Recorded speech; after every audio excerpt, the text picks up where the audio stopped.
How heavy is this glass of water? Melissa, would you care to answer? 8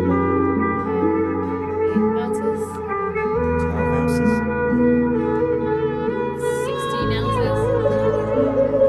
The absolute weight of the glass doesn't matter. It depends on how long I hold on to it. If I hold it for a minute, nothing happens. If I hold it for an hour, my arm will begin to ache. If I hold it all day long, my arm will feel numb and paralyzed. Well, the weight of the glass hasn't changed, but the longer I hold on to it, the heavier it becomes. The stresses and the worries of life are like this glass of water. If you think about them for a little while, there's no problem. Think about it for a little bit longer, it begins to hurt. You think about them all day long, and you'll feel paralyzed, incapable of doing anything.